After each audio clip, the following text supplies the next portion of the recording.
Hello and welcome to the Two Hunting Preachers podcast, presented by Perry County Whitetails and coming to you from Old 22 Studios in the heart of beautiful and smoky Perry County, Pennsylvania. I am your host, John Bard. Sitting across the table from me is my esteemed colleague and elk hunter extraordinaire, Kyle Brooks, whose face is just radiant.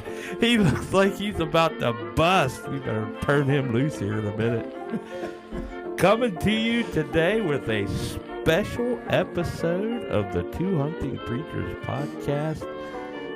We had some very big news come up today, and we just had to get together here and share it with you all. So, with that intro, let's dive right in. Kyle, fill us in. Well, I was taking a nap. That's how all good stories start. I was taking a nap and I woke up with elk fever. Oh, man. Johnny Moonwalker sent a text and said, Idaho draw results are in. Actually, I won't misquote Johnny. Let's see. 3:59 p.m. Draws are out, he texted. Yeah. So I went on to my Idaho Fish and Game, what do they call that? Forum. I don't know. What do they call it? The website. Logged in.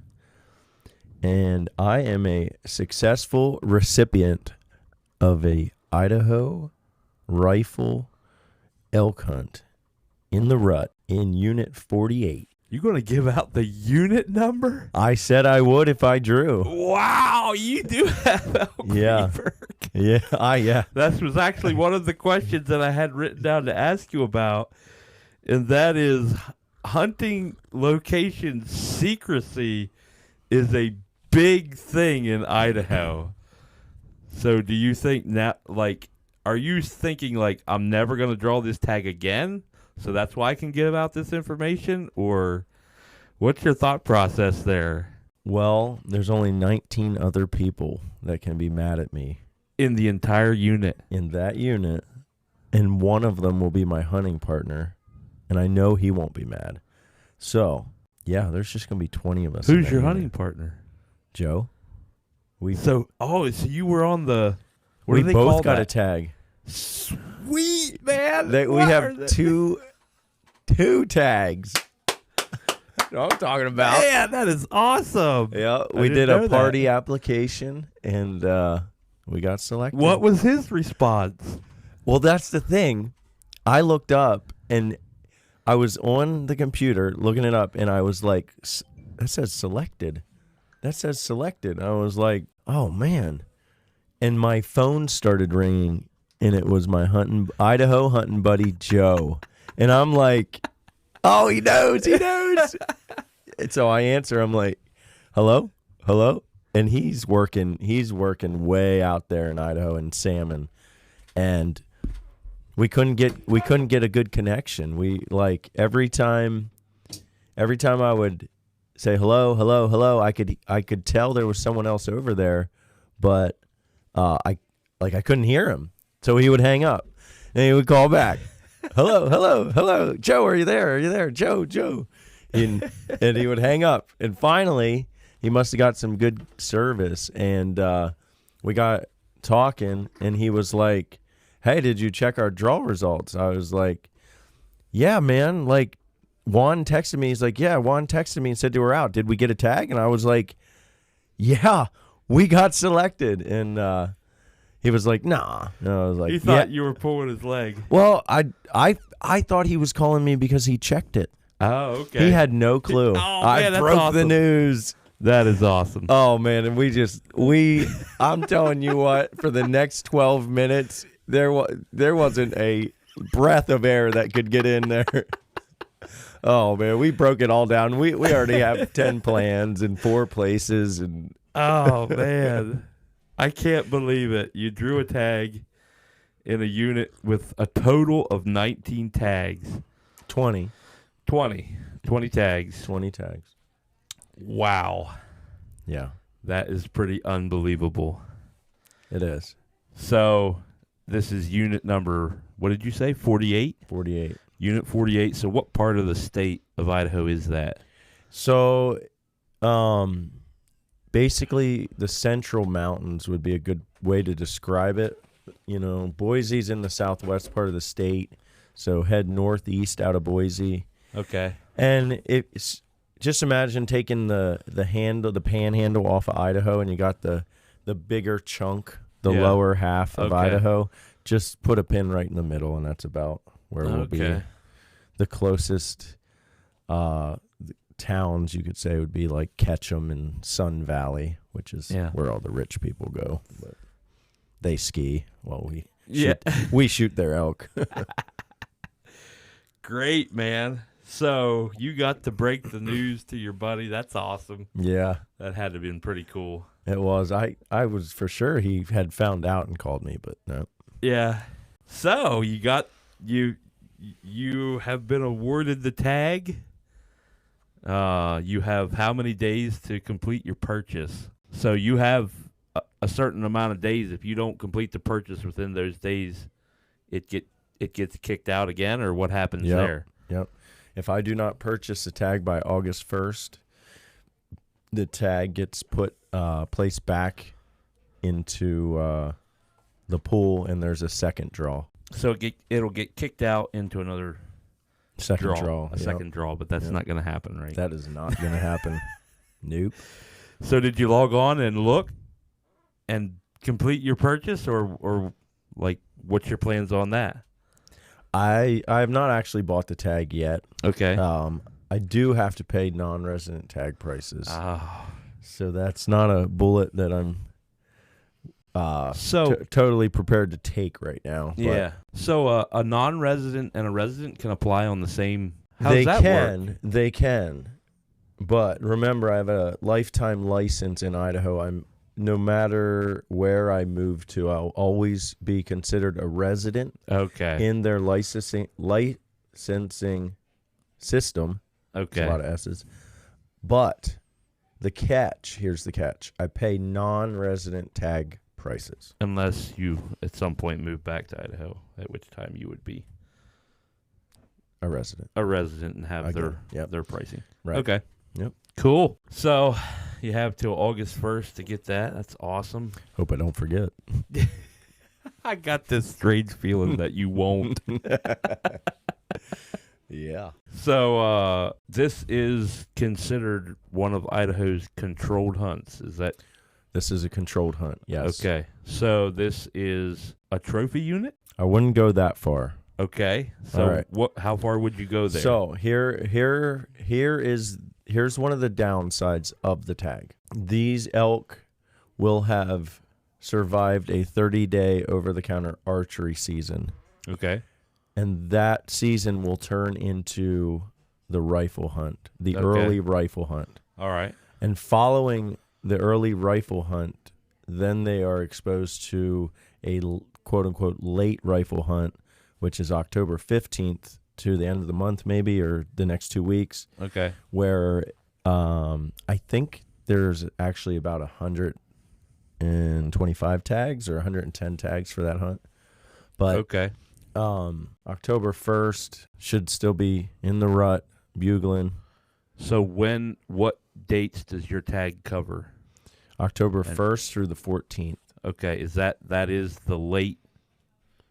Is that what you're telling me? That's the late rifle hunt? That is early Oh, rifle. okay. That's the That early is the one. first rifle hunt in that Okay. unit. Okay. So those bulls should still be bugling. They should be, yeah. Yeah.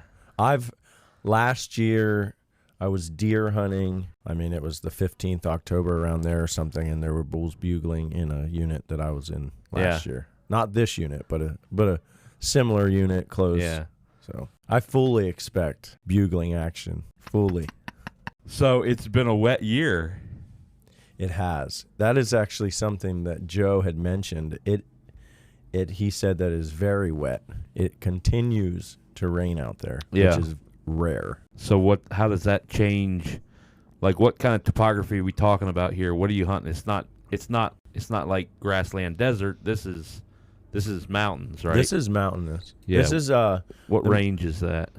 it is the Sawtooth National Forest. Okay. So, pretty similar to what me and you went into. Okay. Lots of burns. I mean, you could probably find as rugged of mountains as you would want to see. Okay. Yeah. Yeah. I looked up the profile for the unit, and it had a elevation of 5,000 to 10,300. Okay. That was the range. Yeah. The average range. Yeah. So the wet year is probably, just me thinking about it, it's going to have the elk spread out a lot more across the landscape. Yes or no? Like, would you think, like, in my Eastern way of looking at things, I would think, okay, a dry year, they're going to be more concentrated around wherever there's water. A wet year, they're going to be kind of scattered across the landscape a little more. No? Yes? I would agree with that. Yeah. Yeah, I think, what was I watching recently? Something said an elk needs like 3 to 4 gallons of water a day. Yeah. And if they don't have to travel over the next ridge to find it, Yeah. if it's in every drainage, and if you remember, I mean, some of those drainages were bone dry, Yeah. and some of them had flowing water. Yep. So if there's flowing water in each drainage, yeah, there's not going to be any reason for them to have to move. Yeah. So abundant feed, plenty of water. Like, if say you're going and you say, if I don't see this, I'll be kind of disappointed. Like, what's that? over 300. Over 300. Yeah. You think you'll be seeing over 300 bulls, which is what? A mature 6x6? Yeah. Yeah. Mm-hmm. Sweet. Yeah. And we can get into this if you would like. We can pull up the Go Hunt profile, and it'll break down harvest percentages and the number of those elk that are 6 points or better. Okay. So From it's pretty previous good. years. Yeah. Yeah. It's pretty good. I think if I remember off the top of my head, I think it was over 54% of the bulls that were taken on this tag were 6 points or greater. Wow. So what was do you know off the top of your head what the success rate was last year in this unit? In the 40s. Wow. That's pretty good, right? That's real good. Yeah. Well, I mean, compared to what we're used to going into archery over the counter at it's like 15%. Yeah, I was going to say it's around 10, I thought. Yeah. On average, it is around 10. Yeah.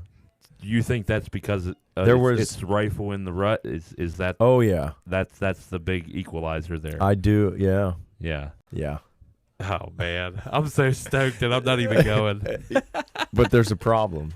Okay. I'm a bad shot with a rifle. Well, you could remedy that. I hope so. Practice, man. Yeah. Speaking of success, I think it was either like 3 or 4 years ago on this tag, there was an 86% success rate. Wow. Yeah. So if you go out here and don't kill an elk, or your buddy does it, that's going to be a letdown. All right. So setting proper expectations. Okay. So I fully expect 2 dead elk. Really? I do. We have already discussed this. And this is why I say that. Last year and in previous years, we would have been able to accomplish that with rifles in our hand. Okay. We had bulls within 100 yards that we couldn't shoot with our bows. Yeah. That we could have had ample opportunity at least to shoot at them. Yeah. Now, we all know we don't get every animal we shoot at. Yeah. So you're thinking 300 class and above and 2 dead elk. Those are your expectations going in. All right. So the expectation is 2 dead elk. Now, if it's dwindling down to the last days of the hunt, obviously, scoring of the elk. Yeah. I mean, if I'm on my way out and need to shoot a raghorn, yeah. Yeah. But here's the other thing. Elk, I mean, the elk I shot, when I saw them on the mountain, I was like, oh yeah, I'd shoot that. You know what I mean? Yeah. So I'm going to have to, I don't want to be snobby, but I don't want to shoot the first raghorn I see. Okay, so this is another question. So are you prepared to pass first, second day of the hunt, are you gonna do something like that, or is that gonna like in your own mind? What are you thinking? You thinking, okay, I see a raghorn on the second day, I'm passing. Yeah. Okay. Can you do that? I think I can. Okay. I think I can. Because I can't. This is the difference. And if it's legal. So here's the dynamics of the hunting partnership that I have with Joe out there. Okay. I've killed 2 elk. Mm-hmm. Joe hasn't killed any elk. You'd really like to get him one. We'd really like him to fill a tag. Yeah, that'd be awesome. So, and last year, that was the goal too. And he had a bow in his hand for days, and it just wasn't happening. We were getting bulls to respond. I couldn't quite get him into his shooting range, his shooting lanes. Yeah. And the time we switched and I went to having a bow that evening. That's when you got him. Yeah, I ended up having an elk come within 40 yards. So it'd be nice to get him one. Yeah. So in my mind, I'm thinking, if I look at the elk and I'm like, oh yeah, I'd shoot that one. I think I can stick to that. I think having shot 2 raghorns, I think that I can be like, all right, I have similar. Check that box. Yeah. Okay. Yeah. So, and whatever Joe wants to do, he can shoot a spike. I don't care. Yeah. Whatever, if he wants to shoot an elk and that's his goal, I'm fine with it. Yeah. You know what I mean? You're not going to say, hey, just wait for a better one. You're going to say, pull the trigger. Well, I'd probably say wait for a better one if he asked. Yeah. But if he wants to shoot, if he like shoots and like a spike elk drops and he's just like, I just had to shoot it, I'll be like, hey man, I get it. I get it. That's a bigger elk than I've ever shot. Yeah. So cool. Yeah. You know what I'm saying? Yeah. But anyway. I do. So do you think that Joe will have any sort of scouting time, or he mentioned real sure yet? He mentioned it, yeah. Yeah. I'm not sure how much, but yeah. That'd be cool to, at least if you could get a little bit of intel before you headed in. So this is a 2-week season? Is that correct? Yep. Yeah.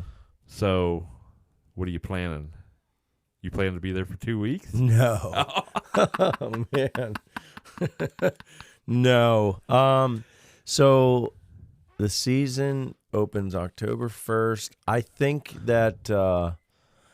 I'll probably hunt like the 2nd through, I'm hoping that's a Monday.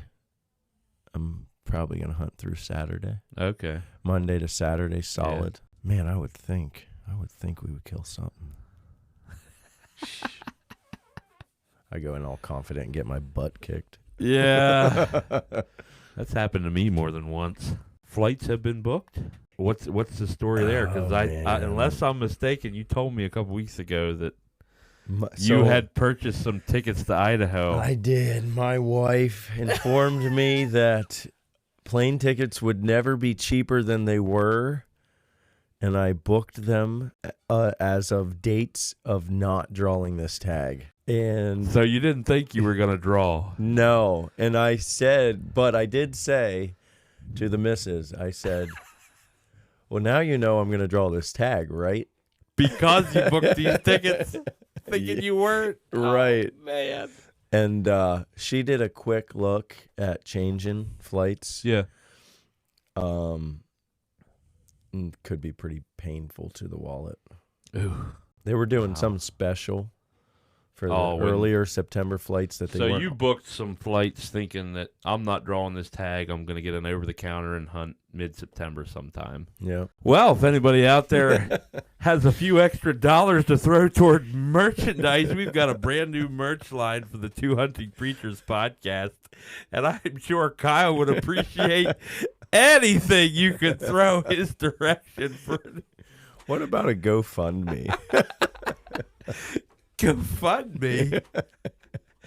Oh, get yourself a hat, get yourself a shirt, get yourself a cooler, anything. A cooler? We offer coolers? Well, we got water bottles now and coffee cups and hats, shirts, hoodies. There's a lot of stuff in their repertoire that we could add, but I've actually got some new ideas for another Two Hunting Preachers logo. So Okay. maybe not a logo, but a special edition shirt. Oh, yeah. Maybe have something to do with this hunt. So Oh, nice. anyway, details to be released in a future podcast.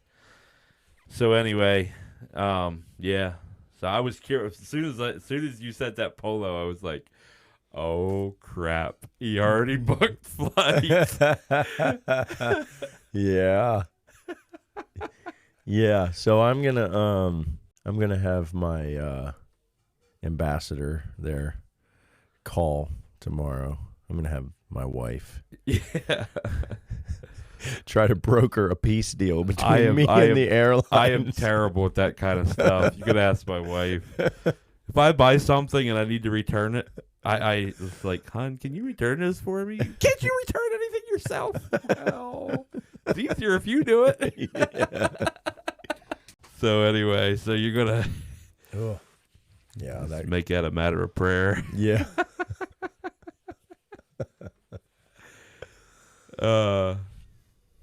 So tickets they're in the works. Yep. If and when you shoot an absolute slammer on this hunt, taxidermy. So now you're not living in Idaho anymore. Meat. Is the meat coming home? And if so, how? Is the head coming home, or is it going to be a Euro mount? What are those kind of things that are going through your head right now? Or maybe they're not going through your head, but I just put them in your head. Yeah. Definitely gonna reach out to some people and see how they do it. I emailed the guy from EXO, their podcast, Mark over there at EXO. He flies to Idaho and hunts. And I've always found him, anytime I had a question about my pack or anything like that, he'll respond to the email. So Really? Yeah. That's kind of odd. Yeah. He's just Like, down to earth. Just, hey, just this a is regular guy. Yeah. So I might email him and ask him how he gets his stuff home. Where's he live? He lives in Missouri. Okay. Yeah. He flies to Idaho. But yeah, I do believe they might actually offer some sort of flight services. I did think about getting. Because, like, you shoot a 350 bull, Yeah. you're not carrying on those antlers. No. You know what I mean? Carry on. Yeah. I just got one carry on. I think it'll fit under the seat. Maybe not. I'll hold it. I would too. I know you would. Yeah. So, man, I How don't know. about- if I shot a trophy? I don't know. I don't know what I'd do. That's kind of thinking a little too far ahead. But Yeah. but let's just say you are successful. Mm-hmm. How do you get the meat home? What's that look like? So I'm pretty sure as long as it's frozen solid, I can just buy some suitcases and bring it with me. Check them. Oh, okay. Mm-hmm.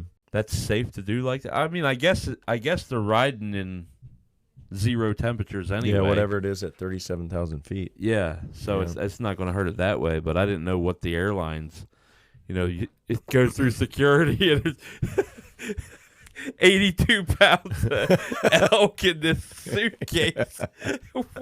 What does that look like? Yeah, I don't know. So if you're listening and you have any intel on this subject, please get a hold of us. I don't know how all that's exactly going to work, but Yeah. I mean, I'll figure it out. I hope. Maybe I'll drive home. Well, you're on your own there, brother, if you do. I'm not flying out to help in that trip. I've been on those. The reason I asked that kind of a question is I've been on those where you just went to do something. I'll figure it out. If this happens, I'll just figure it out on the way home, And then you're stuck somewhere like, oh, man, I wish I would have put some preparation and planning into this. Yeah. But, yeah, I've heard of other people doing that with deer meat, like 35 pounds of deer meat, but an entire elk, it's like that might raise some red flags at the airline, I would think. Yeah. But, yeah. I'm going to do some research. I'll figure it out. Yeah. So there is this.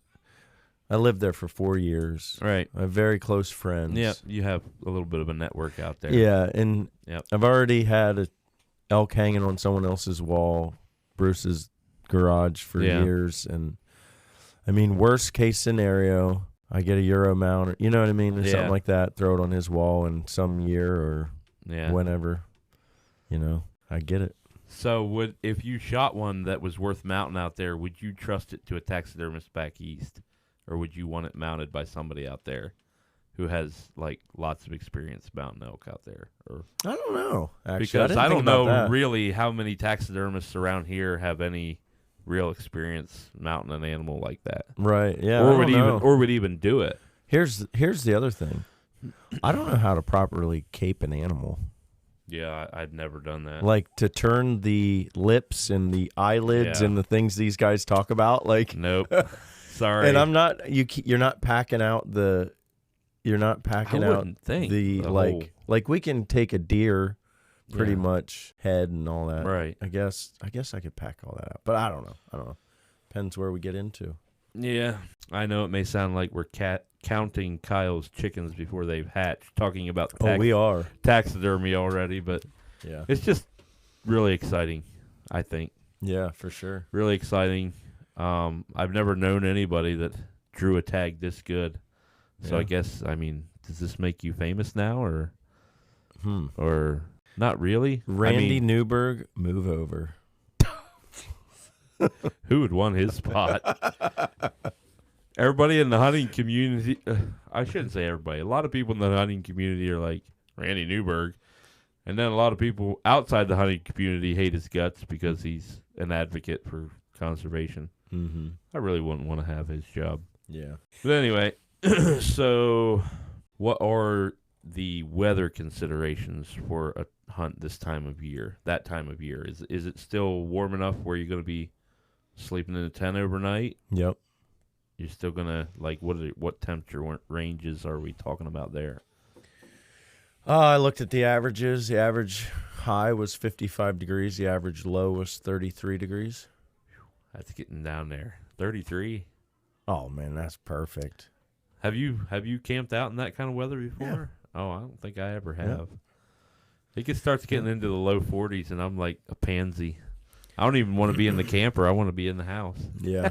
I mean, yeah, I expect the weather to be just downright beautiful. I'm used to. I mean, our elk hunt, me and you did. I mean, it was hot. Yeah. And by October, I mean, I just picture it being nice.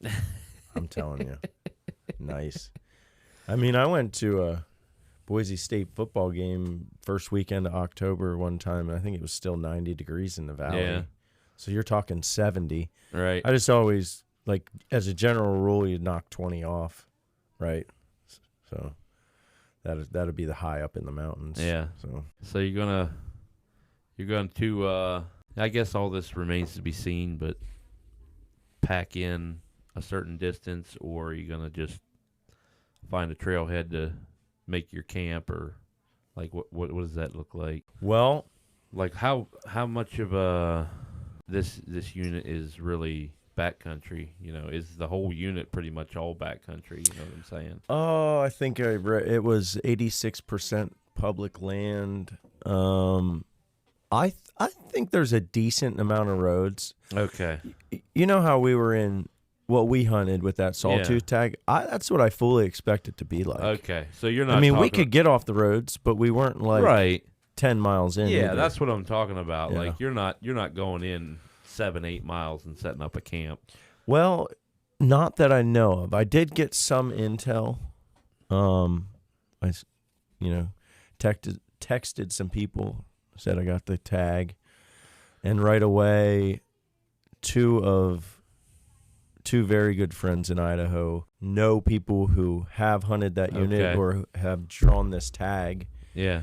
And basically just started shooting me some info. I actually got a contact. I was forwarded a contact of a guy who had this tag within the last couple years. Oh, man, that's I got a picture of a bull taken in this unit, 2020 on this tag.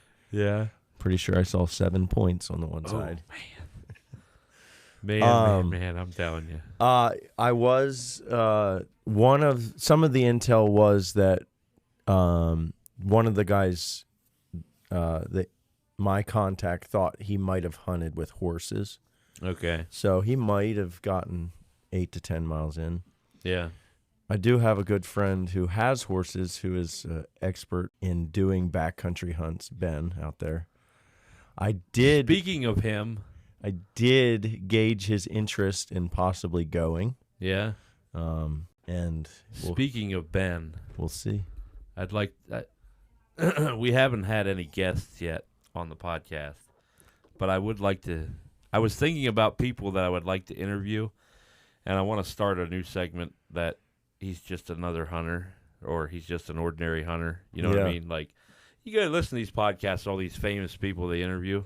Yeah. So I had the idea maybe we just interview like regular people that nobody knows about who are really good hunters. Yeah. You know what I mean? He'd be a good one. So his name came into mind, one of the first names that came to mind, like, yeah, I'd actually like to sit down, even if it's, if we could work out some sort of thing over the internet, video or do a podcast with him, interview him. That'd be pretty cool, I think. That would be cool. He is a certified elk killer. Yeah, he is, yeah. He's got a 300 plus there hanging in the living room. I've seen that. Yeah. Which brings up another problem. If you do shoot a huge one, like, how many foot is your ceiling in your living room?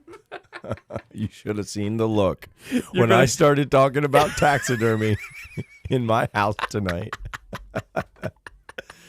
My wife's not the biggest fan of taxidermy. So what I did is I went over to the wall and I stood back against the wall and I stared straight ahead and I was like, honey, do you want him looking like this? And then I turned my head to the left or like this. Now, I can't believe she doesn't like taxidermy. I know. What is wrong So we need to get that? her in here into the studio sometime before you guys leave, and we're going to have a little husband and wife talk about this trip. But I would like to, we're going to have to get a hold of Ben at some point and see if we can just, even if it's a phone conversation, and get some of his thoughts on the tag and what you would expect, different things like that. Because, man, he's hunted all over the state of Idaho and other states. Yeah. Oregon, I believe, is where he's from. Yeah, he's from Oregon. Hunted Alaska. That's cool. Yeah. Shot a sheep in the Frank Church. Solo. Yeah, I remember. That's not an everyday feat. No. That is a rare feat. That was cool. Yeah. So, all right. So I did receive a picture of a bull that was shot in 2020 on this tag. Would you like to see it? Yeah, let's see this thing. Holy cow. 6x7? Is that what it is? Yeah. Or 7x6? What's the proper way to say that? I have no clue, actually. Yeah. So who's that? That is. I'm not actually. Do you know him? I don't know him personally. This was just somebody sent you to say, hey, this guy shot this bull out. Yeah. I asked a friend what he thought that bull scored. He would say, hard to tell for sure, but close to 330. Yeah. And some of the other intel I got was someone responded who had this tag was phenomenal. I know a few spots in that unit where there are typically some decent bulls. That's a guy who hunts a lot on horseback. So here's a question. So if you draw a tag like that, the people in Idaho are willing to help you. But if you have an over-the-counter tag, they're like, go help yourself, buddy. I'm not telling you anything. What is that? Yeah. Well, I think it all just has to do with, like, they know they won't be hunting that area at that time. Okay. And they know you probably won't be either. Yeah. The one thing about drawing a tag is I am ineligible for tags next year as far as any sort of controlled hunt. Okay, so you would be just over the counter. That's all right. I got Iowa hunting in my back Is that pocket. it, though? Just 1 year lag? Like, yeah. Okay. Yep, 1 year. Yeah. I was wondering if, like, okay, so he draws this good tag. Is that how long does it make him ineligible to draw another tag? So it's just 1 year. Yeah. Okay. And that's the thing. Like, I'm excited about this tag. Yeah. Like, I'm jacked up. Yeah. And like, you might have people out there who are like, what's the big deal? Like, trophy potential's not anywhere near like 400 or you know what I mean? Like, the draw odds were 13%. Yeah. I mean, they're for trophy units, you were talking about 1 to 3%. Yeah. But this is exciting. This is going to be a trophy hunt to me. Yeah. I mean, both those elk I shot, neither of them grossed 200. Yeah. So that's the thing. I'll probably see a 275 or something and be like, I'm killing that. You know what I mean? Like, so. But I just hope you don't see a 205 and be like, I'm killing that. And then you shoot it and you're like, oh, wait, it's the same size as the other ones. Yeah. And, yeah, I got a contact of a guy out there. What else did I hear about the unit? Let's see. I got another contact here. Oh, I did hear a guy said that when he hunted the unit, wolves were a problem. So. Okay. How about, is this grizzly country or not? No. Nope. No, it's not. No worrying about that. And wolves aren't really, I mean, I guess they could be a concern, but I know I'm going to be at least Joe, if not somebody else too. Yeah. So it's not like, usually they see and they book it. So yeah, I've never seen one though, but I don't want to see one either. Yeah, me neither. No. I've been watching Gritty. He's been putting out his latest Alaska series. They killed 2 wolves already on that. Wow. On that hunt. Them things are nasty looking, man. Yeah. Nasty. They pull back the lips on that thing. Them teeth are like, they look like they're 4 inches long, man. Wow. They are huge. Yeah. Yeah, that's about all I got. So just real excited. Got to buy my tag, do some research, switch around some flights. Yeah. Sell my firstborn child. No. Don't do that. Put a kidney up for sale. Anybody interested in a kidney? What about you? How'd you like the OTC doe tag fiasco? Do you want to hear about this now or the next podcast? How long in podcast we got going on here? All right. We have come to the end of Legal Shooting Light on the Two Hunting Preachers podcast.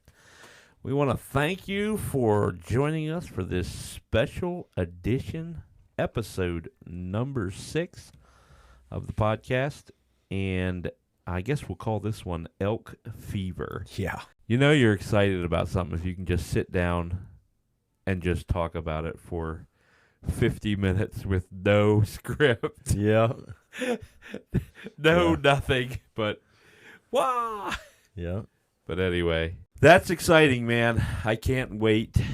I can't wait for you to go on that trip. I can't wait to see what you shoot. Yeah. So I'm applying for elk here in Pennsylvania once again. See now my September's freed up for that. So yeah. Go ahead and draw that. If I draw that, that'll be, if I draw a PA tag, that'll be like your warm up for your Idaho hunt. Yeah. Go out and beat the bushes in Pennsylvania somewhere. Yeah. If I shoot a Pennsylvania, cool. Pennsylvania elk, make me an elk snob. So anyway, all right, dad joke, bad joke. It's a fan favorite on the podcast. I got nothing. You got nothing?